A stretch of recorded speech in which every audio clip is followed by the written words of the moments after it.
And my name is Holly Chapman, and I'm the Marketing Campaign Manager for the Digital Design Division here at DLT. Many of you already may be familiar with DLT, but just as a quick refresher, we are an Autodesk Master Government reseller, and we are located in Herndon, Virginia, about 30 minutes west of Washington, D.C. We partner with Autodesk government resellers to provide Autodesk products and support specifically to the public sector customers. And today's webinar is our fourth webinar for this year with Lynn Allen. If you're interested in viewing any of our previous webinars with Lynn, you can access them by the link that's listed on the slide here. And I'm also happy to send this link out in a quick email after the webinar for your reference. And along with the webinars, we've also teamed up with Lynn and some of our top reseller partners to present live events titled The Future of Building Things in Government, and we have conducted 4 of these half-day seminars this year. This year we stopped in Washington, D.C., Denver, Colorado, had 2 stops in California, in Los Angeles and San Diego, and lastly in October we stopped in Albany, New York. These seminars were great and were very well received, and we're looking forward to planning more events for next year, so stay tuned for that. We'd also like to invite you to visit Gov Design Hub, which is a digital design portal for the public sector, which has relevant content that highlights the digital design solutions that are empowering public sector organizations. There are a handful of articles by Lynn on the site, including a recently posted article on AutoCAD layer tips and tricks, so be sure to check that out and browse the site for some more great content. Before I introduce Lynn, just wanted to briefly advise on some housekeeping items for today. We will be keeping all attendees in listen-only mode to cut down on any background noise. And if you have any questions, you're welcome to type them in on your webinar panel. If we're unable to answer them live, we'll certainly follow up with an email. Next slide, please. So without any further ado, I'm pleased to introduce today's speaker. In her 20-year career as a technology evangelist, she has spoken to more than 500,000 professionals at events in over 50 countries throughout the world. Her online presentations and videos have easily reached over 5 million individuals over the years. Lynn started using Autodesk software over 25 years ago and taught at the corporate and collegiate level for 13 years before joining Autodesk. Her passion and strength is connecting with customers and shining a light on new technology. Lynn has also worked with the California Prison Industry Authority, supporting their training center in Folsom Prison. She is very passionate about training offenders so they can gain employment upon release and avoid reincarceration, and has spoken at various national events at the Columbia School of Law on the topic. Lynn has also provided the keynote at many STEM conferences and is very focused on showing our youth that they can change the world through technology. It's my pleasure to introduce Lynn Allen. Why, thank you very much. I always love it when you introduce me. Thank you, Holly. And I want you all to know I had one job, and that was to switch the slides on time. I didn't do it very well, so thank you. Thank you very, very much. And I'm really excited about working with DLT again and doing this webinar with them. And thank you so much for inviting me to participate in it. And thank all of you for joining us today. I know you're probably extra busy right before the holidays, so we appreciate you taking time out of your busy schedules to join us. And we are, as mentioned, we're going to be talking about the future of building things, specifically for those of you in the AEC industry and civil, in case you civil folks don't consider yourself part of AEC. I'm lumping you in there. And we'll be talking all about that today. I love this presentation. It's been really well received as we've been, as mentioned, going around to the different parts of the country and doing these live events. And for those of you that weren't able to participate in the live events, we wanted to include this webinar so that you could kind of get a general feel for what we've been talking about at those events. And Autodesk has been very focused on this whole concept of the future of making things. I'm sure if you've paid attention to anything Autodesk, you've probably heard this whole concept. And so this presentation is really focused specifically on, as mentioned, you guys in the AEC industry as it has to do with building. I always like to talk about disruption. Now, when we were kids, we got in trouble for being disruptive, right? So from the very beginning, disruption has had this negative connotation. I know it did for me. I used to get in trouble a lot for being disruptive, no surprise.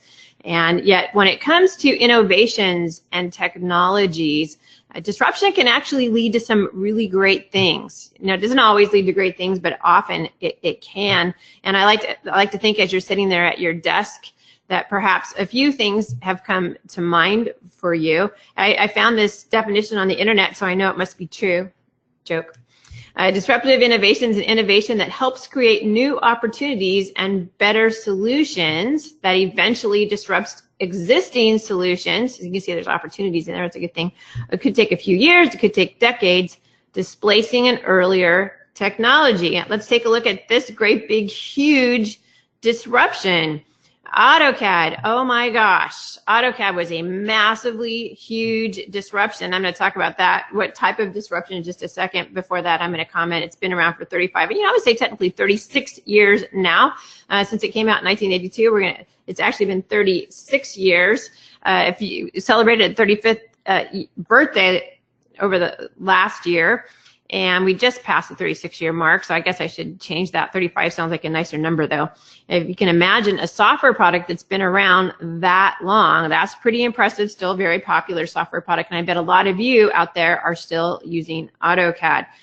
Very, very, very disruptive, because when AutoCAD came along, everybody was drawing by hand, right? They were doing hand drafting, and I got involved in the very early years of AutoCAD as an AutoCAD instructor. I actually never really used AutoCAD. That's a secret between you and me. I really got involved in the early years of teaching it, and boy, very, very disruptive. I had a lot of unhappy students.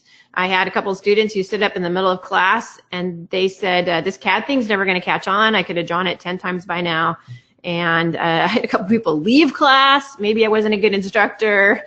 It was a very frustrating time for some people. They had a hard time adjusting to using a software to draw.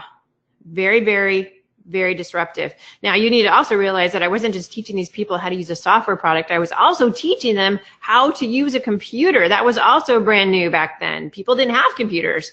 So like I would ask them to hit F1, and they would hit the F key, and then they would hit the 1 key. They didn't know how to use keyboards. There was a lot going on back then. All of that was incredibly disruptive. So, I think we're going to agree that this whole CAD thing did catch on.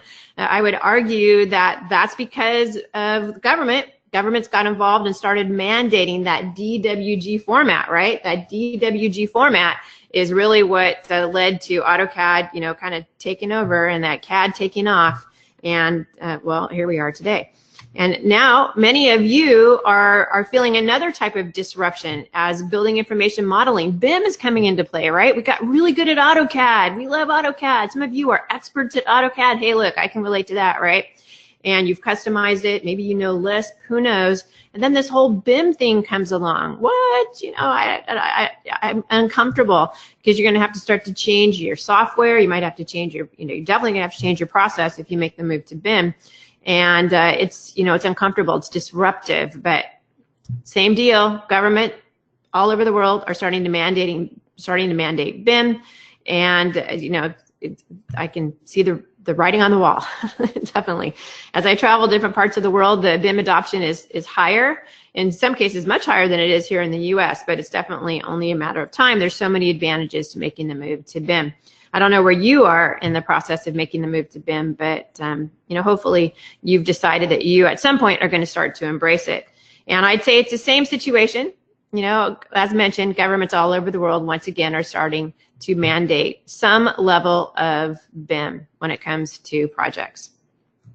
All right, enough of that. Let's talk about some global trends, because this is also really important. As you look forward, right, in your government agencies, you need to look forward. What's going to be happening in the future?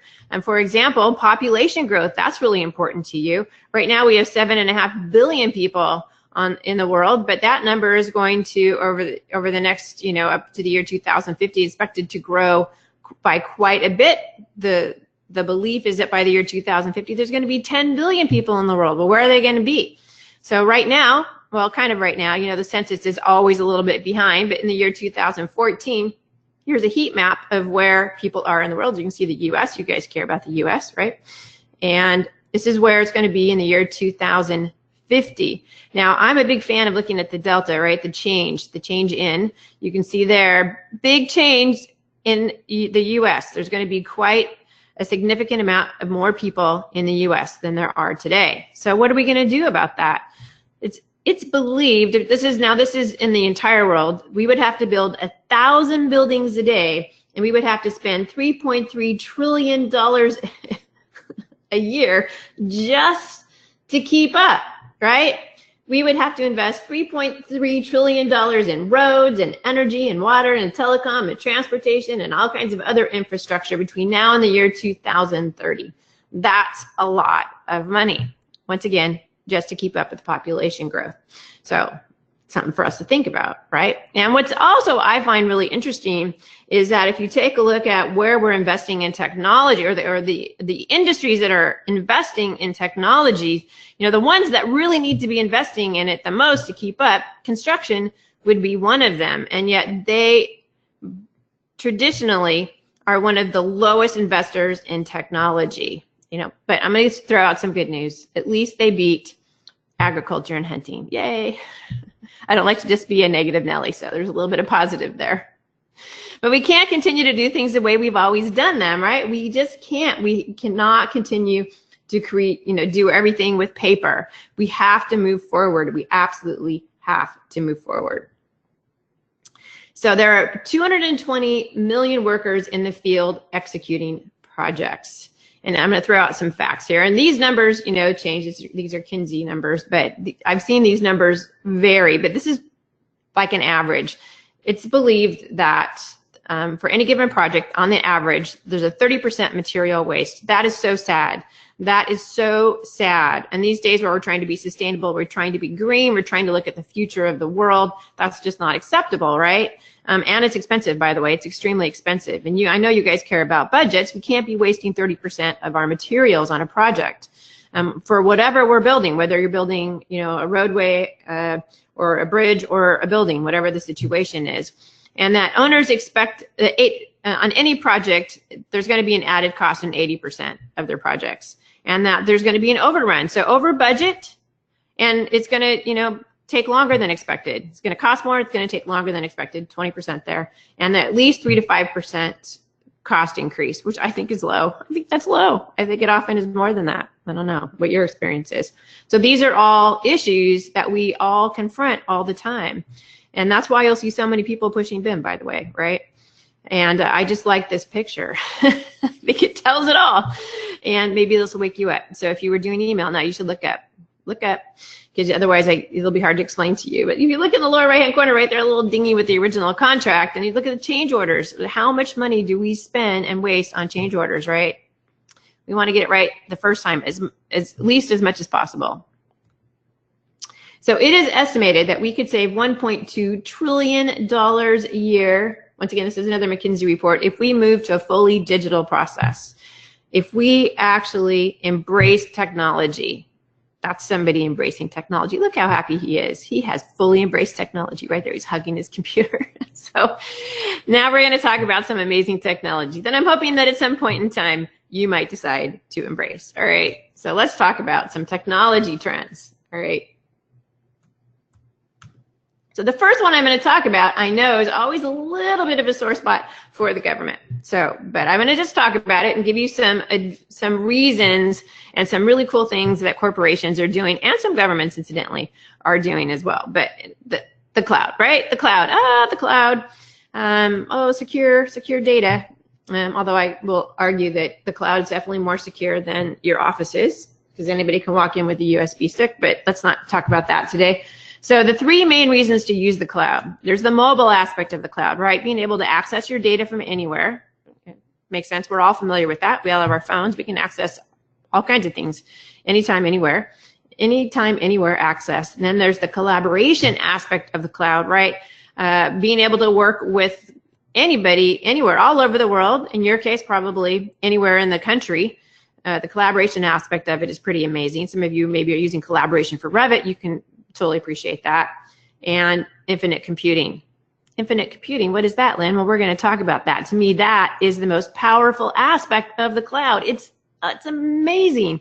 The things that we can do now because of the cloud that we just couldn't do before. I'm telling you some amazing, amazing things. And there are companies out there, there are governments out there, there are customers out there that are doing all kinds of amazing things. Let's talk about a couple of them. So, but we're going to start simple, low stress. Rendering. I bet a whole bunch of you out there right now have done rendering in the past. And you know that rendering, while it looks fabulous when it's all done, is a very painful thing. Am I right? It can be painful because it can take a really long time. And this is a picture that I actually took. This is not an iStock photo. I took this picture when I was in South Africa at a university. This is a student put this note on a computer because they didn't want someone to mess it up, right? And you know why, I know why, because rendering can take hours. It can take days. Sometimes it used to be even take weeks. And you certainly don't want someone interrupting that rendering, so you had to start all over again, right? That's a painful process. Now, rendering is the perfect thing to do with the cloud because you can take the information that you need for your rendering, send that up to the cloud, to those 60 million servers up there, incidentally, those super servers, which are way stronger than whatever computer your budget allowed you to buy, right?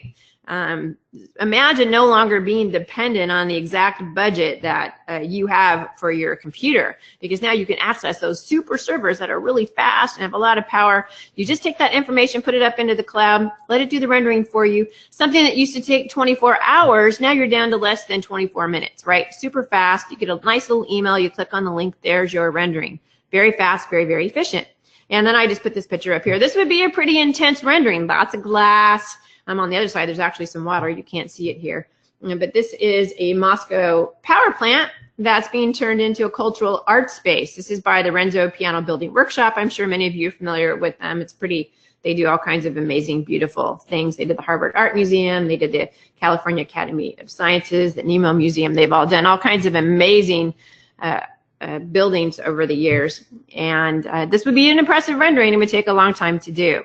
So the cloud, great for compute intensive things that we do, right? Like rendering, for example. And then I just thought I'd throw this out here just for fun, just to keep you interested. Did you know that half of the photos in the IKEA catalog are actually computer generated images? Did you know that? And that is why when you buy something from IKEA and you try to put it together, they don't fit. It doesn't fit. It doesn't work because they were probably never actually ever put together to begin with. They were just computer generated images. So there you go. There's a little trivia for you. Who knew? But that's how rendering is so advanced now. You can't tell the difference between a photograph and a computer generated image, can you? Can't tell. Can't tell. They're just renderings. That's why they don't fit. All right, let's go to analysis and simulation. All right, so that's also another simulation. Or analysis too. That's another great example of something that the cloud is fabulous at. Things that we would never try to do before because it would take too long to do on our computers. Our computers would cry. They wouldn't work. They would be able to, you wouldn't be able to do anything else for days or weeks or months because it would just be too compute intensive for our little computers that you can now do because of the cloud. And this is my favorite example, and if you ever hear me present, I always bring this example up because it's such a feel-good story. I love this. It starts out as a not feel-good story, but it ends up as a much better feel-good story. So this is the sad part. So every year, believe it or not, 100,000 people, nearly 100,000 people die as a result of infection that they get on the operating room table. That is really unbelievable. And it actually cost the healthcare industry $33 billion, by the way. So even if they, for whatever reason, didn't care about the loss of lives, which I would like to believe they do, it's extremely expensive for them as well. And so there is a lot of motivation to fix this issue. And if you think about it, right, here you're laying on an operating room table, you're very exposed.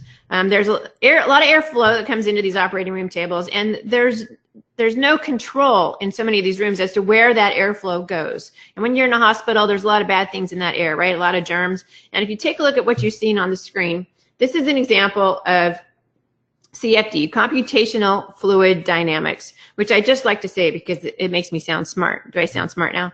But you can see the airflow. You can see it's going right on the operating room table there. If there was a patient there, they wouldn't stand a chance, right? And so what if there was a way to control that airflow so it moved away from the patient?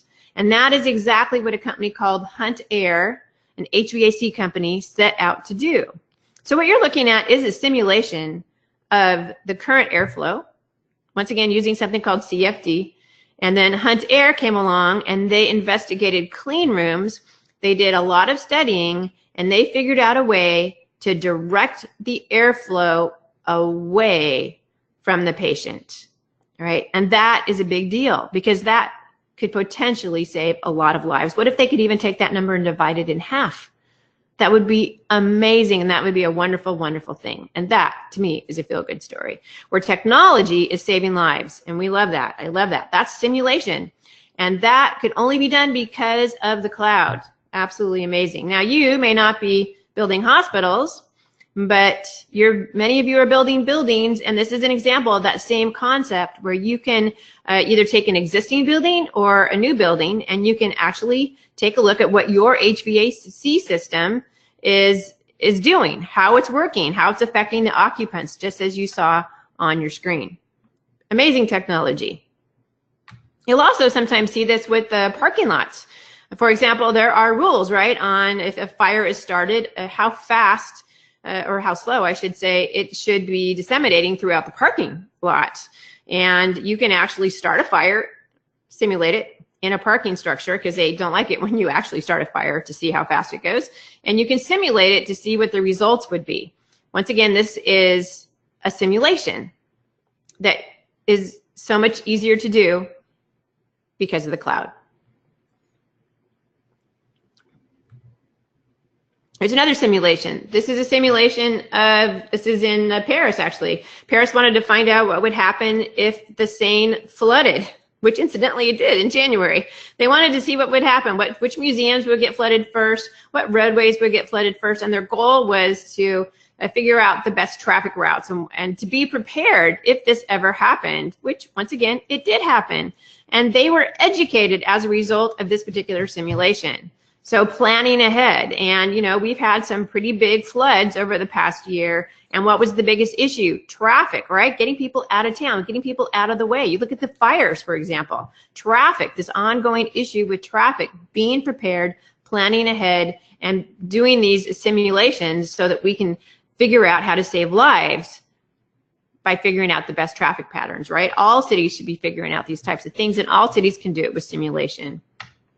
Once again, only possible because of the cloud. And this is actually one of my favorites. This is the Alaskan viaduct. This is up in Seattle. And this is a simulation of what would happen if they had another earthquake similar to the one that they had in 2001, the Nisqually earthquake. This is, except this would be in a slightly different epicenter.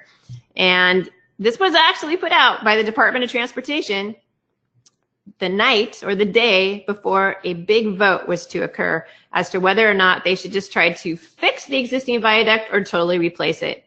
And guess what? They got funding to totally replace it, which is what their goal was. In a minute, a fire is going to break out. I think this is the one with the fire. Yep, there it goes. There's the fire. Very, very effective, let me just say. Very, very effective.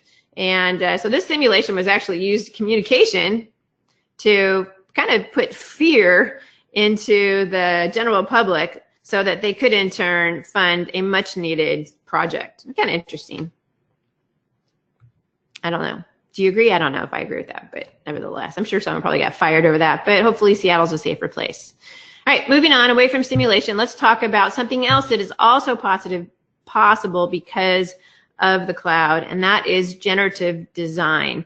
And this is where we get into artificial intelligence, which is, an up and coming futuristic technology, right? And I'm sure many of us many of you are thinking, AI, how is this going to play into my job? Well, I think you'll be surprised.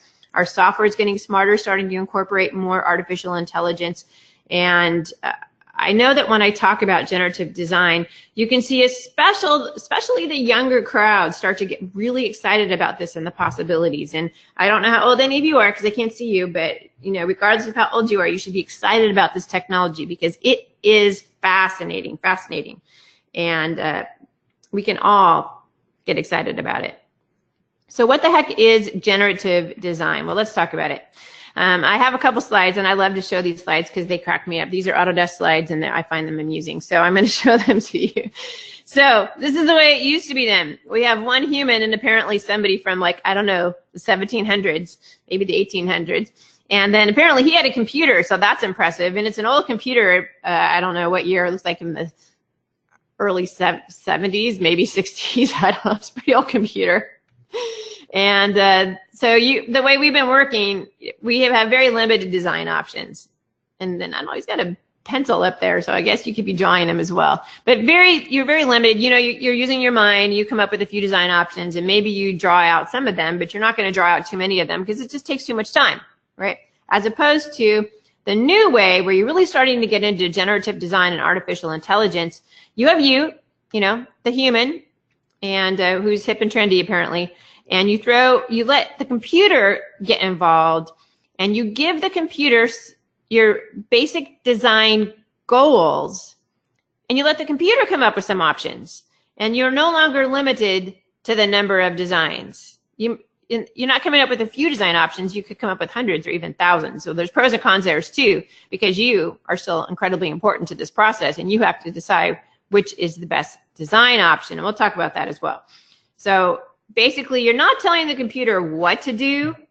You're telling the computer what you want to accomplish, what the goal is. And you might give it some parameters, some things that are important to you about this particular goal, but you're letting the computer come up with some design solutions, right? And I'm going to give you some examples just in case I lost you in all of this. This first one is a manufacturing example, but I promise I will give you an AEC example. I just love this example. I think it illustrates it very, very clearly. This is a panel from the Airbus A320. There's nothing wrong with it. It's a partition. It acts as a partition. I'm sure most of you have been on a plane and you're familiar with what a partition does, right? It separates the different parts of the cabin. It's also used as a jump seat for the flight attendant. And there was nothing wrong with this panel. It was light, it was strong, and Airbus was happy with it. But Autodesk went to them and they said, hey, Airbus, what if we could design a panel that was lighter yet stronger than the original panel? How would you feel about that? And Airbus said, hey, sure, that sounds great.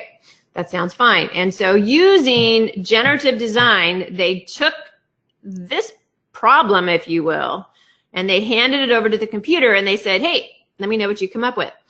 And so that's exactly what they did. They gave it to the computer using some software, of course. And they also gave a couple of parameters, interesting parameters. They said they wanted using living systems, synthetic biology, specifically bacteria, because bacteria is very lightweight and yet very, very strong, okay? They said, we want you to take that into consideration because they decided that was the best route to go to get something lighter and yet stronger. And then they gave that little variable to it as well. And this is what they came up with. And I would argue that you or I never would have come up with this very interesting kind of honeycomb looking shape going on here. And I'm going to read you some facts. I'm going to pull out my facts and figures for this one, because what they came up with was fascinating. They came up with a panel that weighed about half as much, and yet it was even stronger than the original design. And let me tell you, that got Airbus's attention. Each panel installed into an A320 saved 55 pounds of weight. And remember, there's more than one of these panels in an airplane, right? There's more than just one. So multiply that times 2, 3, 4, whatever the situation is. That translated to about $40,000 in fuel savings for the life of the aircraft. That's once again per panel. And that's about 500,000 metric tons, by the way, of CO2 per year. And that is like removing 96,000 passenger cars from the road. Per panel, people, per panel. That is fascinating. And that is the power of generative design. All right, so Airbus took that seriously, as was mentioned, and they're planning on using this new design for the panels. Here you can see they're testing them. So that's pretty interesting. And now Autodesk is working with them to see if they can, maybe there's other parts of the cabin that they can work with them on to make them lighter and stronger. And then I just thought for fun I would show you kind of the future of the way Airbus sees the planes going. I think this is pretty fascinating. Imagine being able to see through to the top of the plane. And my first question is, who's in charge of closing the window, because that's always such a big debate on the plane.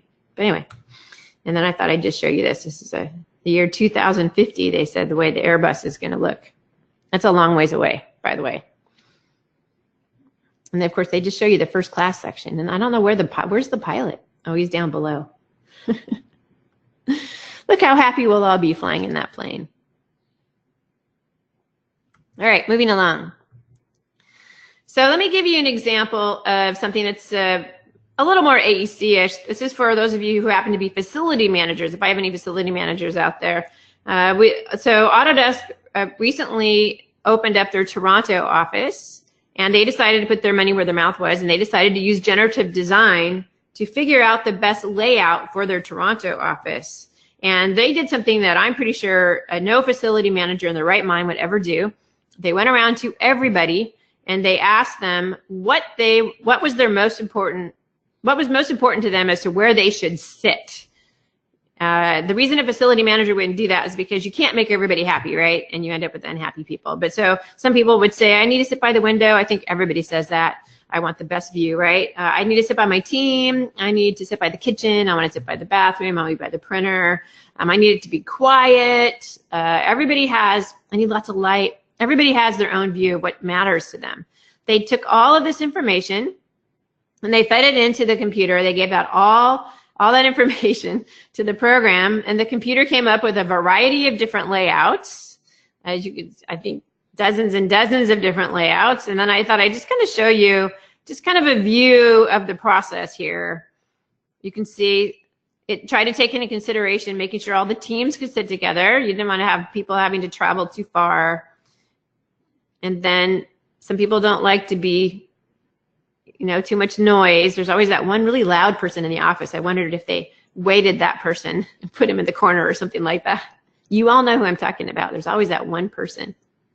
They took a look at light, some pretty fascinating things that they took into consideration. And then they actually went with one of the designs. Now, I can't tell you if they're happy or not. I don't know that. It's not part of this presentation. But they did go with one of the designs. Maybe they moved some things around afterwards, but they did use generative design to come up with the best layout. So there you have it. That's another option. And then I'll give you an example with the software. Same idea. When you put artificial intelligence into software, your computer is watching what you do every day. It knows, your software program, whatever it is, at some point might be able to learn some of what you're doing. Some of it is probably tedious.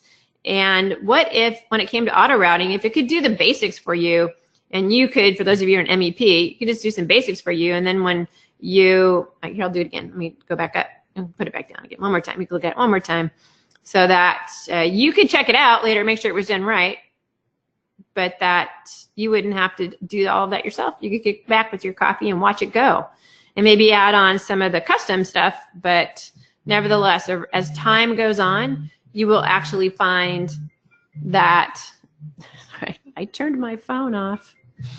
You will actually find, stop it. Sorry, I did turn my phone off. As time goes on, where did it go? As time goes on, you'll actually find that our software products will get smarter and smarter. And you'll see that. I've already seen it in like 3ds Max and a variety of different things. All right, digital collaboration. So this is where we get into AR and VR. And I want to make sure you know the difference, and I want to make sure, and you're probably like, oh, that's not just toys, that's for games and whatnot, but no, that's not true. We're seeing more and more of that being used in the AEC industry, and I'm going to give you some great examples of how you can actually use it in the AEC industry, and it isn't just for games. So let's start off with AR, augmented reality. So augmented reality is where you have reality, and you're just putting digital information on top of that reality. So you can see that on the right-hand side here. That is definitely digital on top of that. Here's another example. Usually you're looking through a tablet or a phone or something like that. You don't have to have the headsets for augmented reality. And you're just basically putting some type of digital information on top of the real world. And let's start by, I know you're like, what is this, Lynn? I'm going to give you an example where AR is really, really helpful in the real world for the AEC industry. But before that, let's take a look at this. So we've all done this growing up, right? What's the difference between the two pictures? There's actually 8 things that are different between these two pictures. And as you're sitting here, you probably can already see a few of them. It usually wakes you up anyway, because now you have to look at the screen. You're saying, well, Lynn, I can see that the door is open on the left, but not on the right. The sheep in the lower right-hand corner is white, all white on the right. Okay, but wouldn't it be easier if I could just put them right on top of each other, have them 2 different colors, like a compare program, right? Like a compare feature in a software program. That would be so much easier. So have you ever been in the scenario where you built something, you designed something, maybe you did it in Revit, and then you went to the site and you wanted to know if they built it the way you designed it? Well, you can do that with AR. You can take your model, you can walk into a building, and you can actually see, before all the systems have to go in, all the sheetrock goes up, you can actually see whether or not they built it the way you designed it. Oh, come on, admit that. That would be cool, right? That would be very helpful. That's a great example of AR, I think. I'll let you kind of check that out.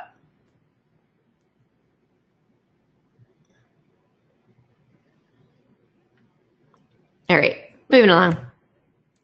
And this is another example which I think is great. So this is kind of a combination also of artificial intelligence in here. This is a great program by a company called SmartVid.io, where they can take a look at a construction site and they can identify things that are not safe. Like if a construction worker doesn't have his helmet on or his safety goggles on, it just kind of allows the construction manager to look out over the site and then we'll find things that are not safe. Also very cool.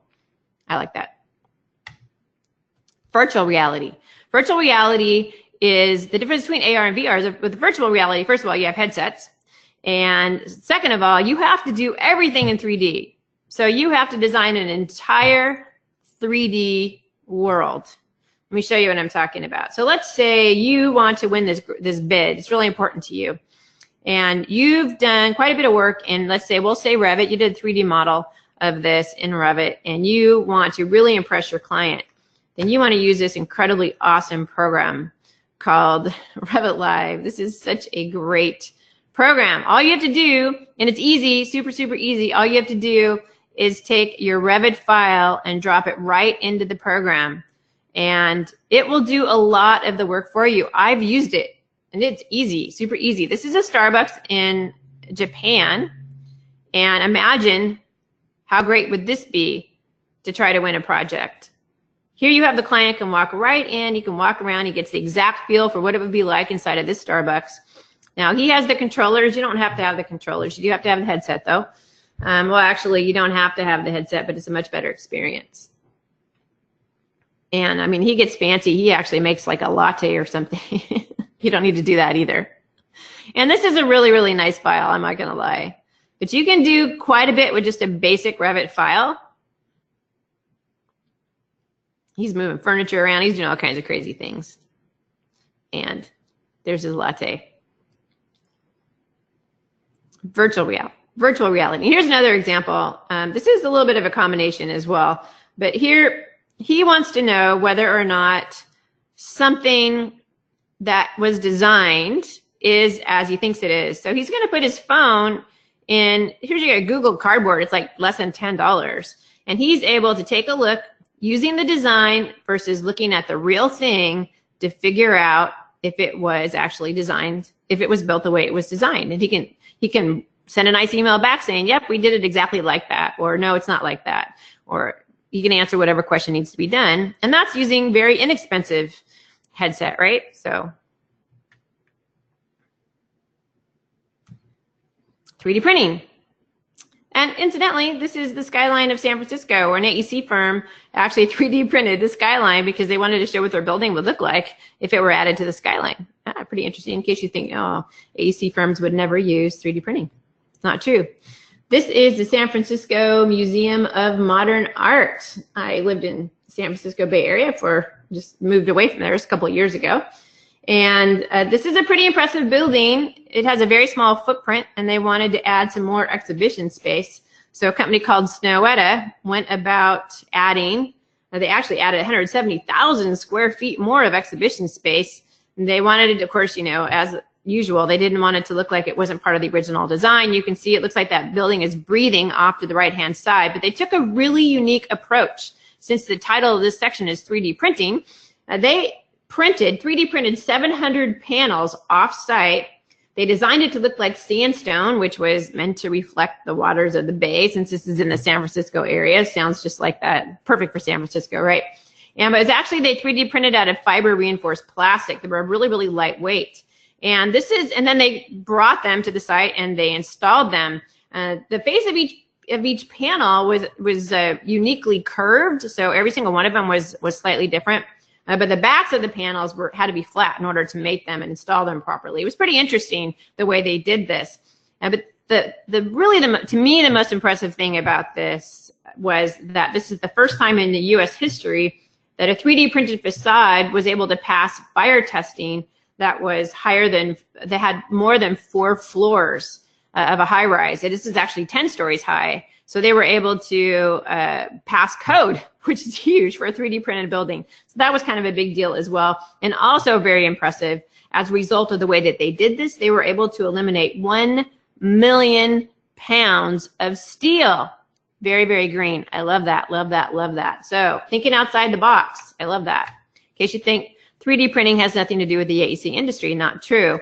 And then, oh my gosh, you guys have probably all seen this, but I love to show it. This is a hotel in China that was built in 15 days. It's 30 stories high.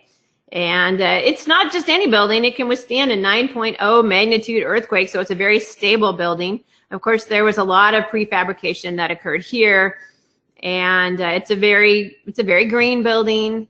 And it also, they went to Great Lakes to make sure that it purified the air before it entered the building, because China is not known for its great air quality. You know, one of my favorite things about this is actually that the construction tolerance was less than 0.2 millimeters, which I find absolutely amazing. And the same company's goal is the Sky City project, where they plan on building the world's tallest building in about 90 days, which is going to have over 200 floors, which is crazy. I don't even know where they are on that project. I should look it up. I just know that when I said that, I was in Dubai not that long ago, where they do have the world's tallest building in the world, the Burj Khalifa. I just know they freaked out when I said that. So,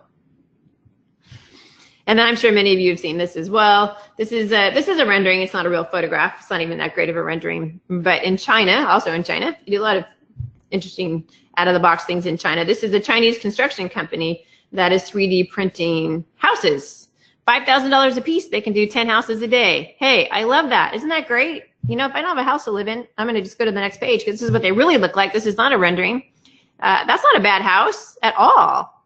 If you don't have a house to live in, that's a great house. I'm just saying. I think that's very, very impressive. They're actually combining concrete with some recycled materials to do this as well. So it's nice and green. And you're hearing more of this 3D printing, or doing a lot of massive prefabrication. I know that I was in the Netherlands recently, and when they made an announcement at the local university that they were going to start 3D printing tiny houses. So, I mean, there's a lot of 3D printing occurring in the AEC industry. How about this?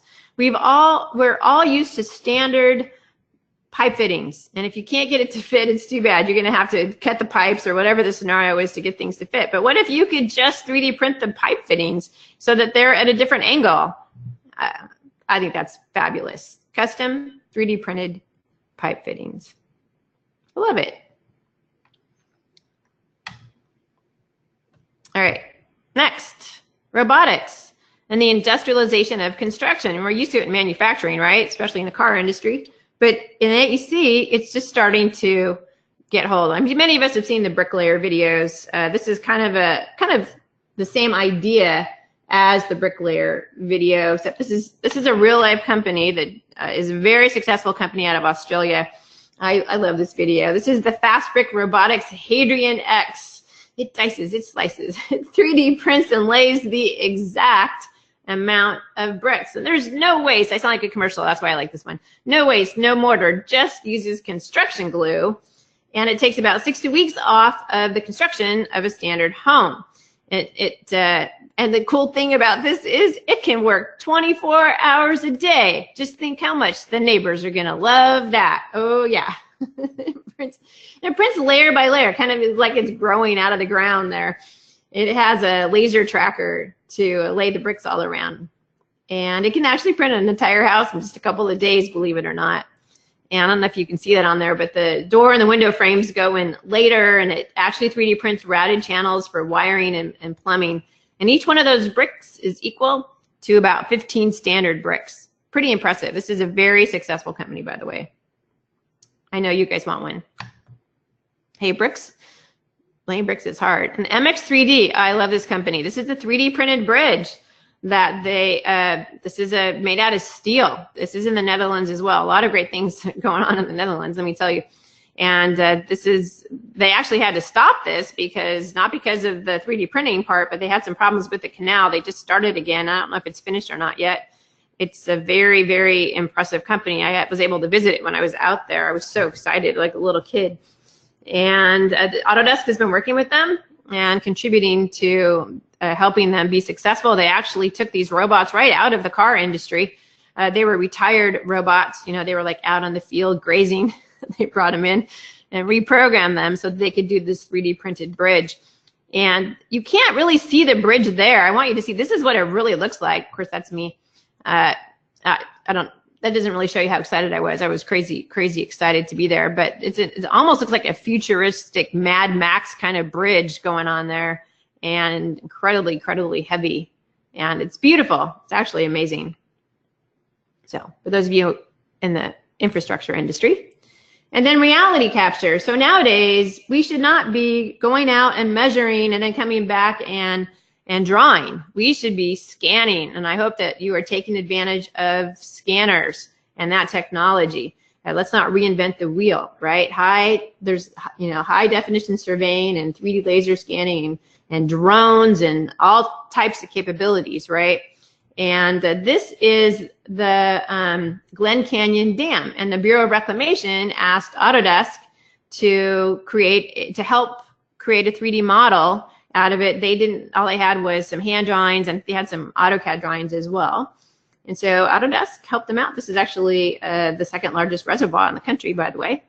And they wanted a 3D model. They wanted it for education purposes, security, and they also just for a variety of why not. And for why not, because look how cool this is. So Autodesk captured 700 laser scans, about 2,200 photos, and they created this really awesome digital model using Autodesk Recap. Hopefully you're familiar with Recap and Remake. And they come with all of your software products, absolutely free, so make sure that you take a look at that. And they created that awesome model that you were just looking at.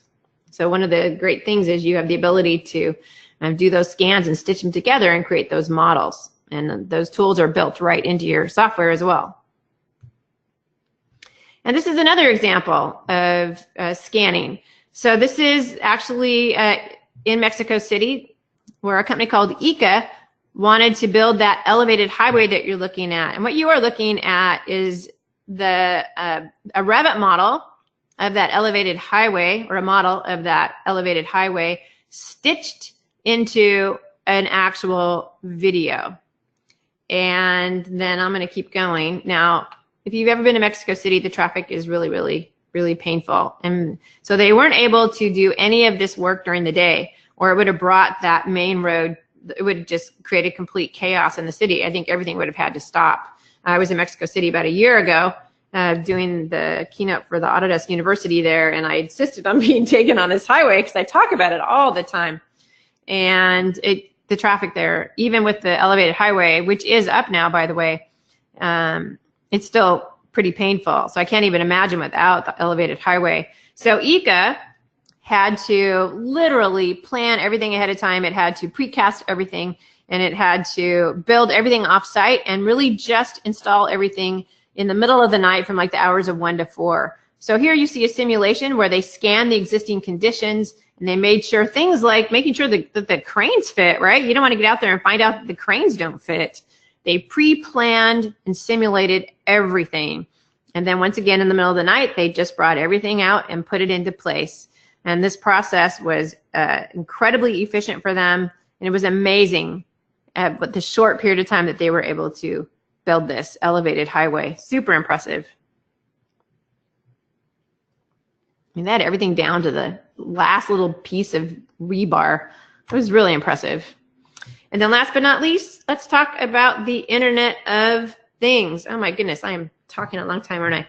So this is the Nest. I'm coming to you from Portland, Oregon in my house. I'm looking right at my Nest thermostat. I have a love-hate relationship with my Nest thermostat, but it is a connected thermostat, part of the Internet of Things.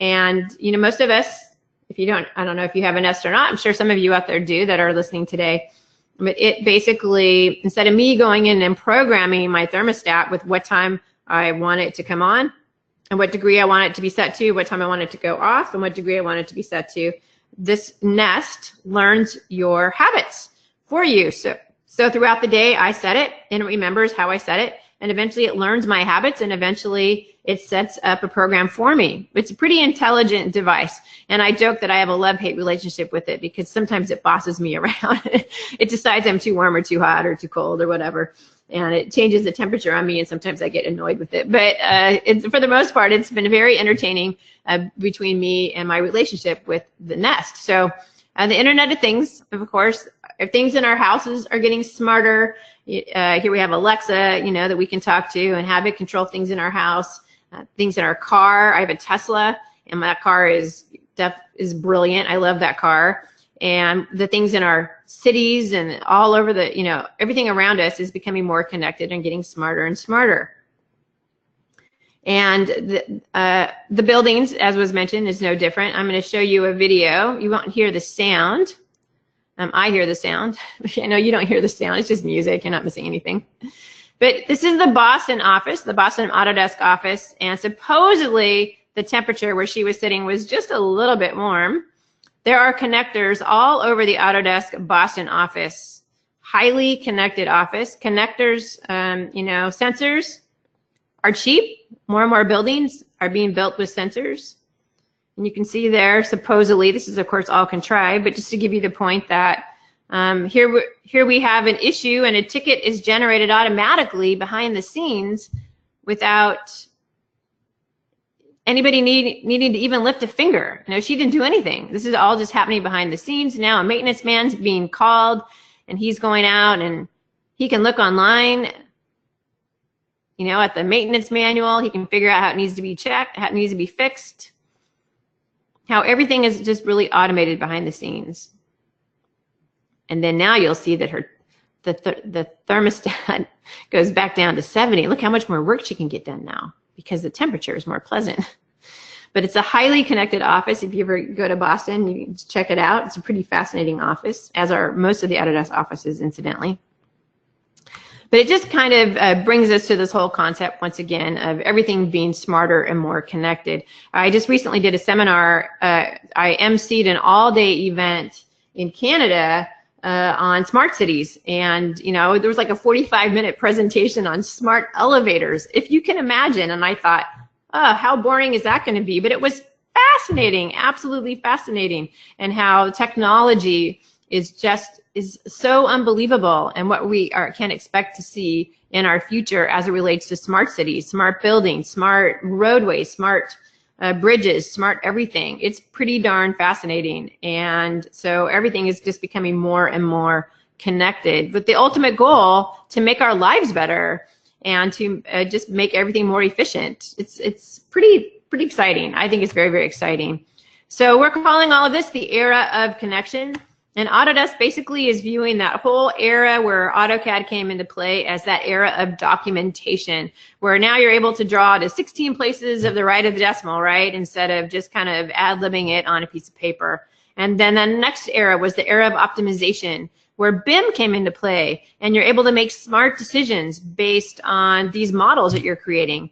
And you're able to do some analyses and some energy analysis and things like that. And just once again, make intelligent decisions based on your models and optimize them, and ideally save money and time, right? And then the next big era is going to be this era of connection.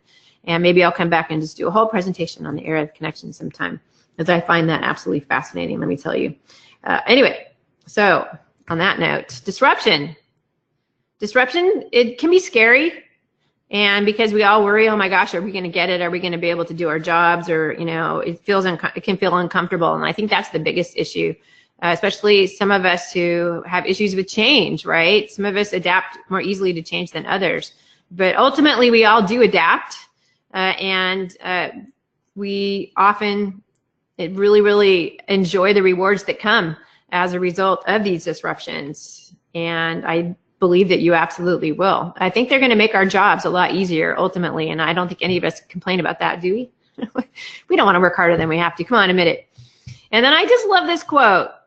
Disruption is good. Ignoring it is bad, very bad, because I do think it is very bad. We do need to pay attention. We do need to figure out better ways of doing things. We do need to adopt software that's going to make our jobs better, easier, faster, all of that. We need to pay attention to that type of thing. And Autodesk is very focused on coming out with software that can help you do exactly that. And DLT is here to guide you through that process too as well. And they don't pay me to say that. They don't. I just know that they're great at doing that. And they want to help you. They want to be your partner to help you through that, to make sure that you can be successful. So on that note, there's my last slide. If you have any questions for me, I'm just going to leave this up here for a quick second so that I'm going to take a look at the questions in case you wrote some in. If you want to send me an email, there's my email address.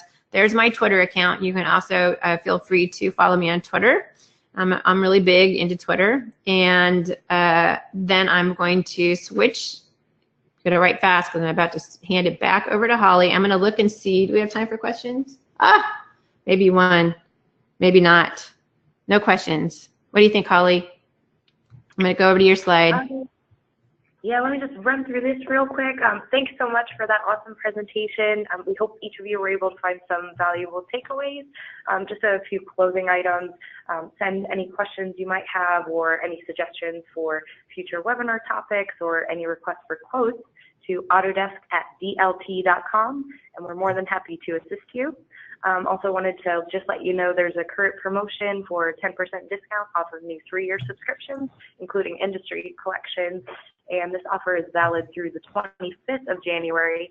So again, reach out to that email address for any questions or requests for a discounted quote.